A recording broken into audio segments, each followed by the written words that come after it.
Assalomu alaykum, Lider Svash Lider obunachilari. Xullas, sizlarga men hozir bugun qisqacha video qilaman. Bu qisqacha videomiz mavzusi kaskalar to'g'risida. Mana Valford Xitoy bilan совместно ishlab chiqarilgan kaskasi. Mana Incon hammamiz yaxshi biladigan eng kuchli, eng yaxshi brendlardan. Mana bu bozorda eng arzon kaskalardan. Xo'p, bularning farqini, uchalasini farqini aytib o'taman. Valfordni men 360 mingga taxminan adashmasam bir 4 oy oldin olganman. Zo'r ishlaydi deb o'ylaganman. 2 oy zo'r ishlab berdi, keyin ochib yuborishni boshladi. Bunga gideta 25 minglik batareyagacha qo'ydim, lekin baribir effekti uncha bo'lmadi. Hozirda men buni ishlatmayapman. Bu Incon ham, bu ham yaxshi firma, bu ham yaxshi, boshida zo'r ishlab bergan bu ham.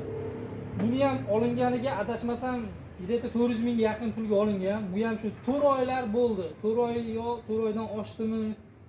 Bu ham ochib yuboryapti. Buni ichiga 25 minglik batareykadan qo'yilgan, xuddi shunikidaqa. Keyin ochib yuborgani sababli keyin bunga 45 ming so'mlik batareya ham qo'yganmiz.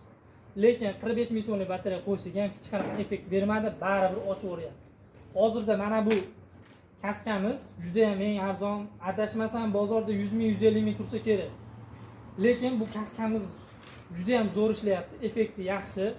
Bu bilan nima demoqchiman? Narxi qimmat narsa doim ham zo'r ishlayvermaydi. Xuddi shunday insonlar borki, hayotimizda juda ham ko'rinishi, gapirishi, o'zini tutishi shu darajada bir yaxshi inson, zo'r inson deb o'ylaymiz, lekin shunday vaziyatlar bo'ladi. Ishimiz shu borganda yoki bo'lmasam bir qanaqa bir muammolarga uchrab qolganda asl basharasini ko'ramiz. Xuddi shunaqa. Bu ham lekin qimmat. Bunisi undan ham qimmat, lekin bu arzon bo'lsa ham bu ishlaydi. Asosiysi ishlashi muhim. Bu narxiga qaramanglar. Valford sizlarga tavsiya bermayman, Inconni ham tavsiya bermayman. 3 oy, 4 oy zo'r ishlab beradi, puliga arzimaydi. Ikkala kaska ham qimmat, lekin arzimaydi. Lekin mana bu kaskamiz bor. Arzon 100 ming, 150 ming tursa kerak, taxminan bozorda bilmayman. Lekin shu kaskamiz yaxshi ishlayapti. Shu narxiga qarab o'ylamanglarki, doimo qimmat narsa zo'r bo'lavermaydi.